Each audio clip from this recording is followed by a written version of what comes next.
Alright, hello to YouTube. Well, previous video, when I went to show you guys a trick, the trigger in this drill stopped working. It's an old Sears drill. I don't know if I can get the trigger. I'm going to take it apart, see if cleaning up the trigger will make it work, or just go out and see if I can buy a new one at a service center. So, pre-check these. They're all Phillips. This seemed to be working pretty good for this, so I'm just going to take it out with my impact bar. Keep track of where these bolts come from. Some of them are different sizes. I also unplugged this drill.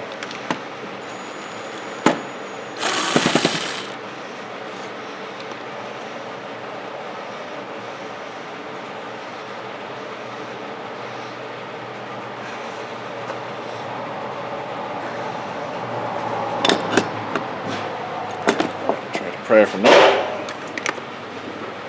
Just using a cheap screwdriver here. Probably should be retired, but that's what I got. Alright. Got a little thing here. Might even just change the brushes while I'm in here, if they look like they're pretty worn.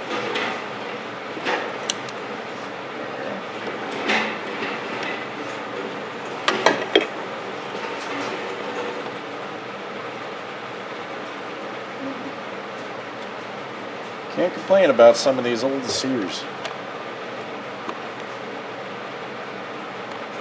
Old drills. Some of them were built really well, some were not. This one used bushings all the way around. There is no roller bearings. Made bronze bushing back here. It's got little wings to keep it nice to clamped in. Here's a switch. That's not a good sign. Actually, it doesn't look like it's serviceable even in the slightest.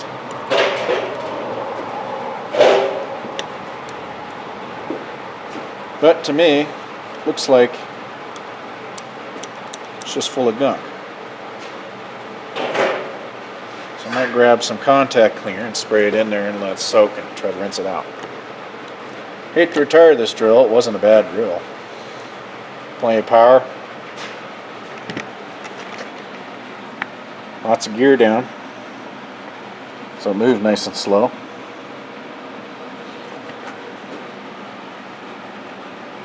See, just straight bushings.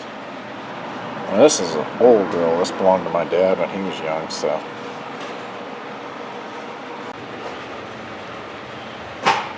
I'd show you how much of a gear down this actually is.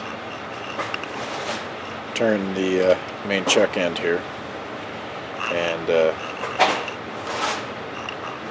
that's a substantial gear down.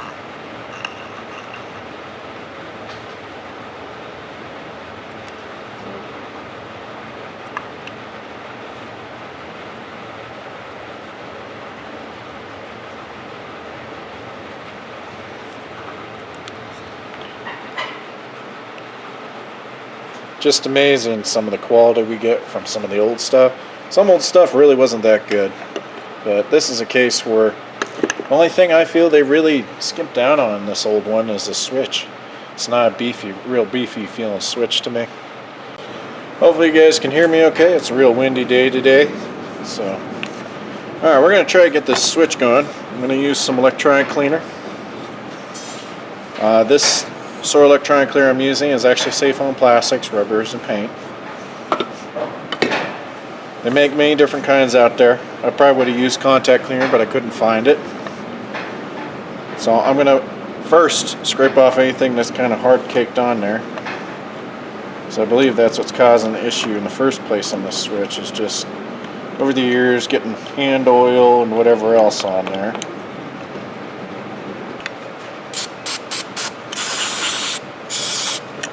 And give her a quick soak.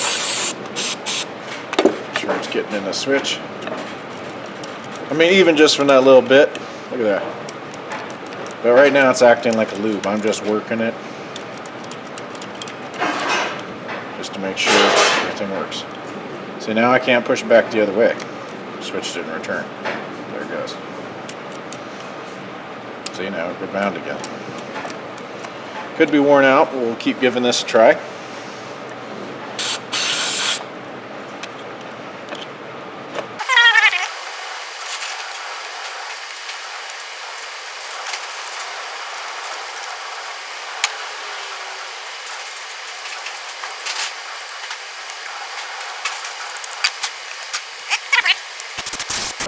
I'm going to disassemble this gearbox here on this drill. Figured it's a good idea to freshen up some of the oil. Plus this gives me a reference on camera here how to put it back together.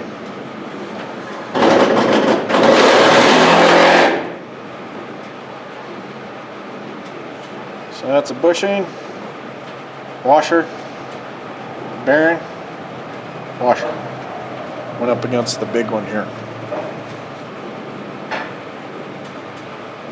Bushing, okay, and a bushing with a little wing on it to hold it from spin. Clean those a little later. Right now I'm just disassemble. Okay, nothing else there. Now is that going to come apart easy or? Okay. I'm not going to tear into this too much because I wouldn't doubt that this chuck on this is probably stuck on here from all the years of use. And I just don't see a need for it for something this old. Just freshening up the grease. Grease doesn't really get down there that far anyway. I'm actually going to probably pack this a little better than what they had it instead of just smeared on there. But hey, at least the gears actually had grease on them. Seeing the new gearbox wiped out on a newer one, and it was just past warranty. Took it apart years ago. They just put the grease on the housing. None of the grease was on the gears, and that's what wiped it out. So.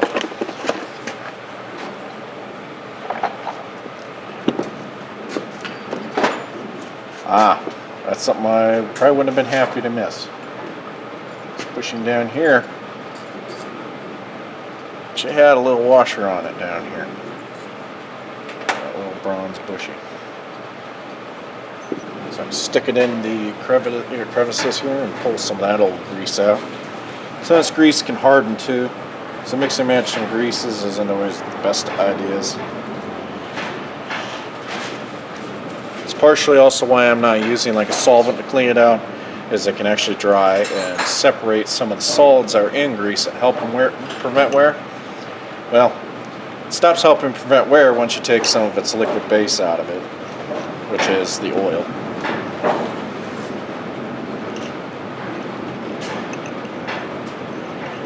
Now on a smaller application we actually had the gears kind of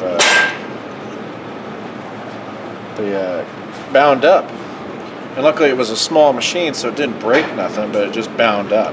And if you reversed it, it would work a little bit, and then they bind right away. Went to take it apart, and find out later that the guy actually sprayed WD-40 in it. Then after spraying WD-40, he tried to rinse it out with a little bit of brake clean, which didn't work because he started having the grease kind of get hard on him, so it was almost like tar. And he didn't want to disassemble it, which I'm guilty of that right now in this, but then he sprayed with some other type of oil on it. It was an aerosol oil, when originally it took like grease. And in the end, essentially we had to pick out all the pieces because some of it was press fit, and we didn't want to mess with that too bad, so we picked it out as best we could, put grease in there, and then it was fine. What was happening is some of the chunks were somehow getting stuck between the gears and actually jamming it. Alright, I'm going to continue filling this with grease. I'm not going to completely fill it, I just want to get grease everywhere it needs to go. The reason I'm not completely filling that is otherwise it just starts seeping out the joints. Too much grease can actually hinder these gears from working properly. And I know this because years ago I actually did take a gearbox similar in design. It was for a heavier duty application. And it caused all sorts of problems. So a little shiftable gear, it was meant to be packed full of grease. It caused the gears not to shift right and everything to be under an excessive amount of load because of too much. So this is one of those applications, more does not mean better.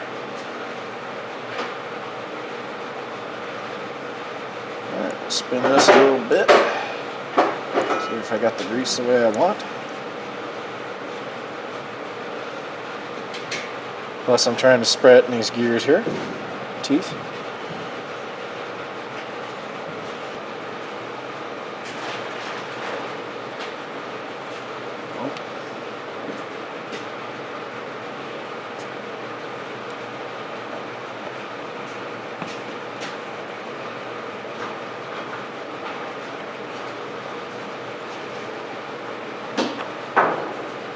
Okay. Essentially what I did is I kind of lay it up there, got the other gear end set right in there, got the leg end of this bushing set up where it's supposed to be. So you can actually see a relief right here where that was supposed to go. We'll double check that to make sure I'd place it right by just doing kind of a dry fit and looking at it. Oh yeah, that's going to fit exactly it. You know, sometimes while you're holding it out, see I got it backwards, so I could actually put that leg end of that bushing out the wrong way. And that doesn't help anything. Alright, sitting in that gear. Perfect. Alright. Wipe off the excess grease on this back gear here, back bushing. Thought I had it all off, but just wanted to make sure.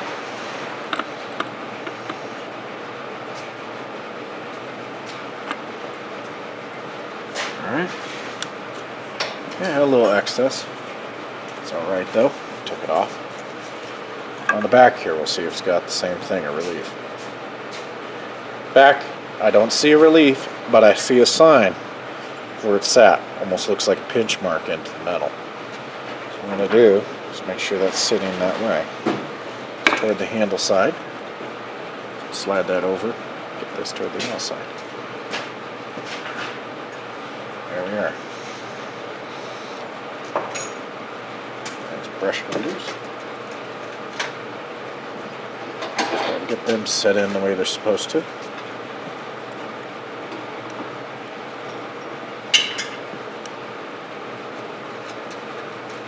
Okay.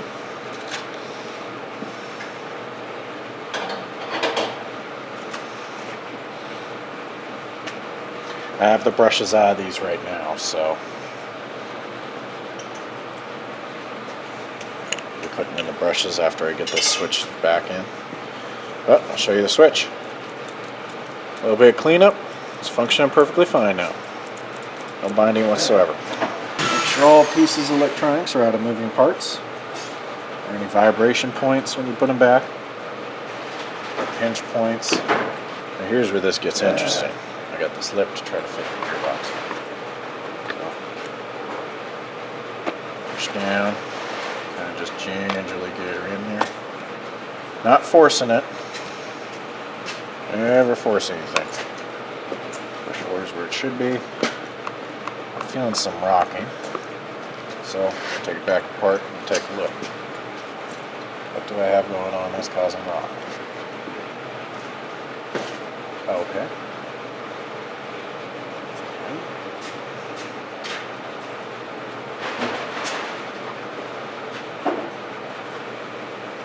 Where it should be, it looks like. Okay.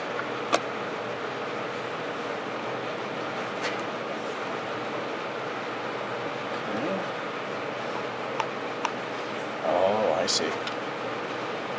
Yes, there we go. There, no more rocking. Now we can start putting our screws back in the order we took them out in. And we'll install the brushes after it's together.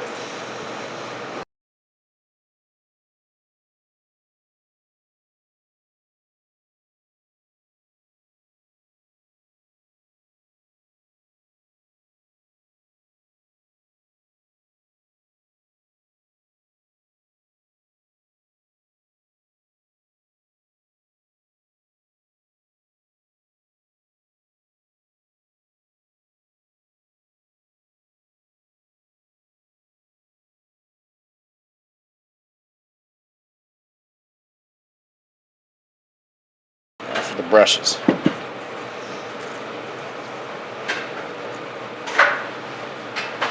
Brushes only go in one way.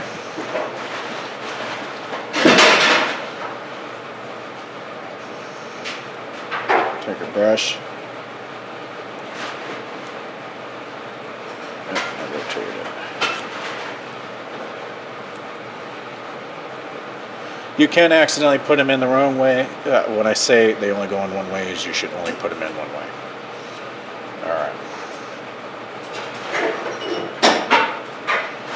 Now, this actually uses two of these. So,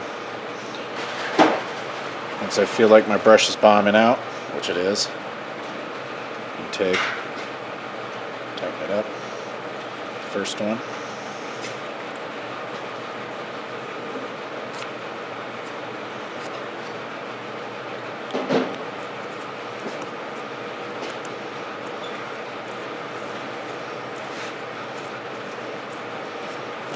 I'll go until this bombs out.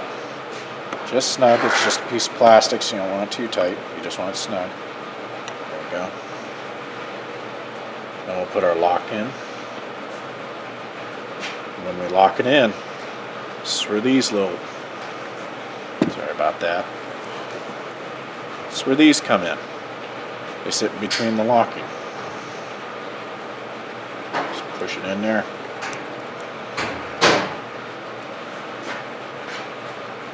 Then comes with another one.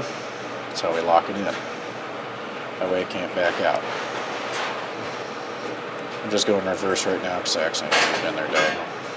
There we go.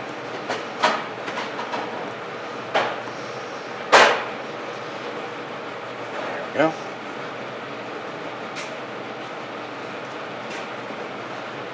Place it in. No binding. Good.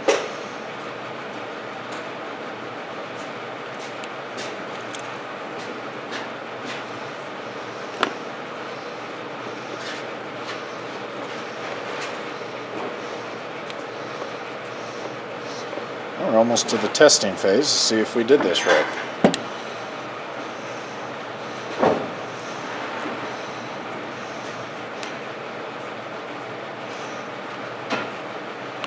The reason we're bombing these out is that's how these brushes connect to the brush holders on this particular one.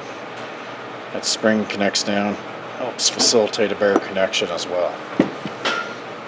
And that's just strictly how they're designed.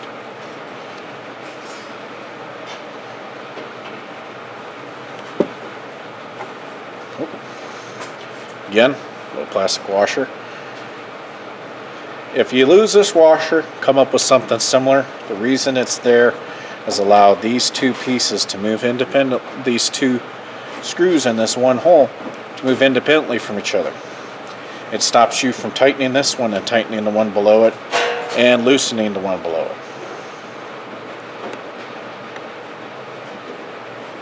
And it adds just a touch of spring tension to this one to allow both to stay tight. There we are. It's nice and snug. Take a quick spin by hand. Yep. Feels like it's good to go. Here we go. Going live. See if I can get a ball full of fire here. So far, so good. You can hear how it's full of grease.